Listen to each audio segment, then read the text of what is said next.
كي ندعو إلى الله لننشر الخير في الكون الذي حار ونرسل العطر بالروض. آپ نے حضرت عمر سے فرمایا عمر تیرے زمانے میں ایک شخص آئے گا، اس کا نام ہوگا اویس، اس کا قبیلہ ہوگا مراد، اس کی شاخ ہوگی کرن، اس کا رنگ ہوگا کالا، قد ہوگا درمیانہ، اور ایک سفید نشان اس کے جسم پر ہوگا۔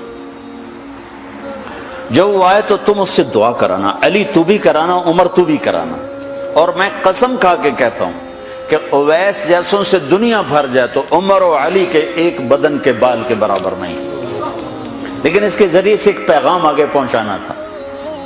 تو حضرت عمر اور حضرت علی حیران ہو کر دیکھنے لگے کہ ہمیں کہا جا رہا ہے کہ اویس سے دعا کروائیں، وہ ہم صحابی وہ تابعی۔ تو آپ نے فرمایا اس نے ماں کی ایسی خدمت کی ہے، جب وہ ہاتھ اٹھاتا ہے تو اللہ ہاتھ واپس خالی موڑتا ہی نہیں۔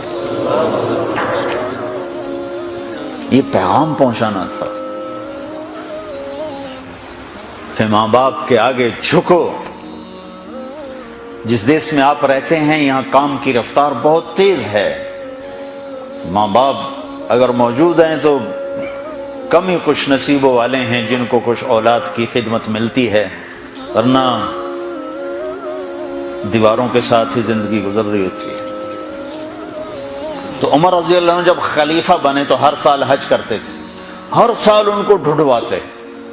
اب مجھے یہ نہیں پتا درمیان کے کوئی سال ہوں گے کہ ایک سال آپ نے حج پر سارے حاجی اکٹھے کر لیے، ایسے اپنے سامنے کا کھڑے ہو جاؤ بھائی، سب کھڑے کر لیے، کہنے لگے بیٹھ جاؤ سارے یمن والے کھڑے رہو، تو سارے بیٹھ گئے، یمنی کھڑے رہے، کہ سارے یمن والے بیٹھ جاؤ، قبیلہ مراد والے کھڑے رہو، تو سارے یمنی بیٹھ گئے، مراد والے کھڑے رہے۔ اس سال میں یمن گیا جماعت میں تو اویس کرنی کے گاؤں گیا، ان کی جگہ پیدا ہوئے، جو ان کا قبیلے کے لوگوں سے ملا، اس علاقے سے گزرا، دیکھا کہ اچھا یہاں وہ ہستی پیدا ہوئی تھی، خشک پہاڑ ہیں، بالکل خشک پہاڑ۔ پھر آپ نے کہا مراد والے بیٹھ جاؤ، قرن والے کھڑے رہو، تو صرف ایک آدمی باقی بچا۔ تو آپ نے اس سے پوچھا تم قرنی ہو؟ کہ جی ہاں۔ اویس کو جانتے ہو؟ کہ جانتا ہوں، میرا سگا بھتیجا ہے، میرے بھائی کا بیٹا، لیکن وہ تو تھوڑا پاگل سا ہے، آپ اس کا کیوں پوچھ رہے ہیں؟ تو عمر رضی اللہ تعالیٰ عنہ رونے لگے، کہا وہ نہیں، تو پاگل نظر آتا ہے۔ پھر آپ نے پوچھا کدھر ہے؟ آیا ہوا ہے حج میں ہے؟ کہ جی ہے۔ کدھر ہے؟ کہ جو اونٹ چرانے نکلا تھا عرفات کی طرف۔ تو حضرت عمر نے حضرت علی کو ساتھ لیا اور دوڑ لگائی اور پہنچے عرفات کی طرف، تو دیکھا تو ایک آدمی ایک کیکر کے درخت کے نیچے نفل پڑھ رہا اور اونٹ اس کے چاروں طرف چل رہے۔ تو یہ دونوں حضرات بیٹھ گئے، تو انہوں نے اویس نے محسوس کیا کچھ آ گئے لوگ، تو انہوں نے نماز مختصر کر دی، سلام پھیرا۔ تو حضرت عمر نے پوچھا کون ہو بھائی؟ کہا جی مزدور ہوں۔ کہا تیرا نام کیا ہے؟ کہا جی اللہ کا بندہ۔ کہا بھائی ہم سارے کے بندے ہیں، میں پوچھ رہا ہوں جو نام تیری ماں نے تیرا رکھا وہ کیا ہے؟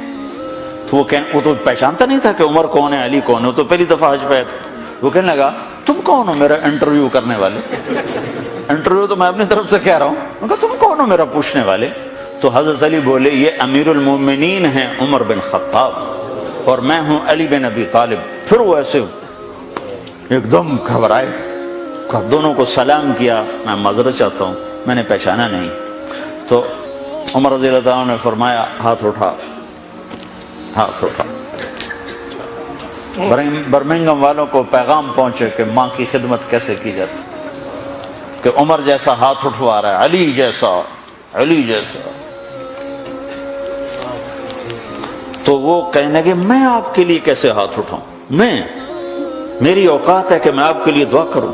کہاں، ہمیں ہمارے نبی کا حکم تھا کہ اویس آئے تو اس سے دعا کروانی ہے، کہ جب وہ ہاتھ اٹھاتا ہے تو وہ ہاتھ خالی نہیں آتے۔ کس وجہ سے؟ تہجد، جہاد، تبلیغ، ذکر، تلاوت، تسبیح، حج، عمرے، نمازیں، روزے، ذکر، تلاوت۔ کس وجہ سے؟ نہیں، ان میں سے ایک وجہ بھی نہیں، ماں کی خدمت کی وجہ سے۔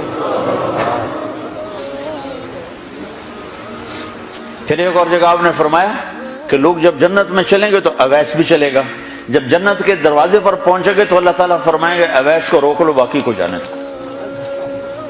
تو اویس گھبرا جائیں گے، کہیں گے یا اللہ مجھے کیوں روک لیا ہے؟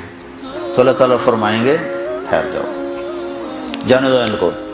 ہاں بھائی اب یہ سامنے جہنم کے لوگ کھڑے ہوئے ہیں، تو شفاعت کر، تیری طفیل لاکھوں انسانوں کو جنت میں ڈالو. تجھے اس لیے روکا ہے کہ تو شفاعت کر، جدھر تیری انگلی اٹھتی جائے گی ان کے لیے جنت لکھتی چلی جائے گی، ان کے لیے جنت لکھتا چلا جاؤں گا جدھر جدھر تو انگلی اٹھائے.